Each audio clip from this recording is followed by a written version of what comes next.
Сәлем досым. Бүгінгі таңда шет тілін білу үлкен мүмкіндіктерге жол ашады. Бос уақытыңды тиімді пайдалан. Ал қандай тіл десең, ағылшын тілі. Қазіргі әлемнің халықаралық тілі. Интернеттегі ақпараттың үлкен бөлігі ағылшын тілінде жарияланады. Ғылым, технология, бағдарламалау, жасанды интеллект және халықаралық бизнес көбінесе осы тілде жүргізіледі. Егер сіз ағылшын тілін меңгерсеңіз, әлемдік университеттерге түсу мүмкіндігі артады. Жоғары жалақы төленетін жұмыстарға қол жеткізесіз. Шетелде еркін саяхаттай аласыз. Миллиондаған кітаптар мен курстарды түпнұсқада оқисыз. Қалай үйренуге болады? Күн сайын кемінде 20-дан 30 минутқа дейін бөлу керек. Фильмдерді мен мультфильм ағылшын тілінде көру. Подкаст тыңдау, жаңа сөздерді қайталау. Тілдік қосымшаларды пайдалану. Тұрақтылық басты құпия. Келесі тіл Қытай тілі. Әлемдегі ең көп сөйлейтін тілдердің бірі. Қазақстанның ең ірі сауда серіктестерінің бірі Қытай. Қытай тілін білу. Қазір Қазақстан мен Қытай арасындағы сауда-саттық пен өзара қарым-қатынас артып келеді. Қытай тілін білетін мамандар қатты сұраныста. Сауда және логистика саласында жұмыс табуға, Қытай университеттерінде оқуға, кәсіпкерлікпен айналысуға, Қытай нарығымен байланыс орнатуға мүмкіндік береді. Алдағы жылдары Қытай экономикасының ықпалы одан әрі арта түсуі мүмкін. Қалай үйренуге болады? Қытай тілінде иероглифтер бар. Сондықтан бастапқы кезеңде пинyin жүйесін үйрену. Күн сайын бірнеше иероглиф жаттау. Қытайша бейнелер көру. Ана тілінде сөйлейтін адамдармен тәжірибе жасау маңызды. Қытай тілінің өз қиындығы бар, бірақ үйленгісі келеген адамға кедергі емес. Келесі тіл түрік тілі. Қазақтарға ең жақын тілдердің бірі. Көптеген сөздер ұқсас болғандықтан, оны үйрену салыстырмалы түрде жеңіл. Түрік тілін білу. Түркияда оқу мүмкіндігін береді. Туризм саласында пайдалы.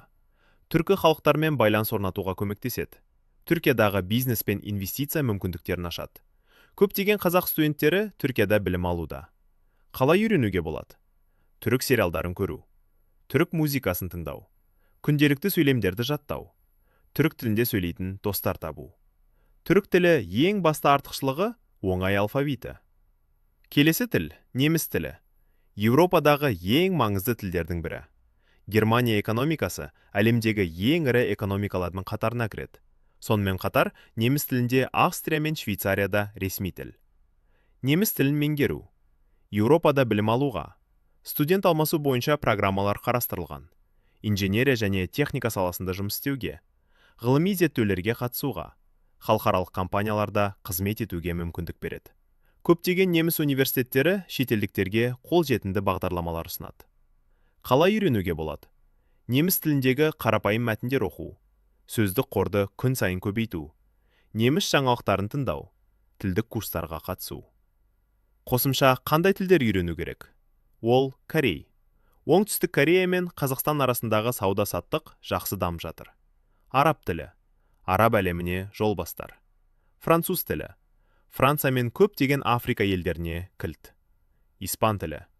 Ең үлкен тілдер бірі. Испания мен Латын Америкасына бағыт. Қай тілді бірінші үйренген дұрыс? Егер нөлден бастасаңыз, ағылшын тілі, түрік тілі, Қытай тілі, неміс тілі. Ағылшын тілі сізге басқа тілдерді үйренуді де жеңілдетеді. Өйткені көптеген оқу материалдары ағылшын тілінде болады. Бір тіл, бір жаңа мүмкіндік. Ағылшын тілі әлемге жол ашады. Қытай тілі бизнеске жол ашады. Түрік тілі бауырлас халықтарды жақындатады. Неміс тілі Европаның білім мен технология әлеміне жол ашады. Бүгіннен бастап күніне небәрі 20 минут бөліңіз. Бір жылдан кейін нәтиже сізді таңғалдырады. Ең бастысы ниет пен еңбек бәрі бір күнде болмайды. Ал сіз қай тілді үйреніп жүрсіз? Немесе қай тілді үйренгіңіз келеді? Комментарийге жазыңыз.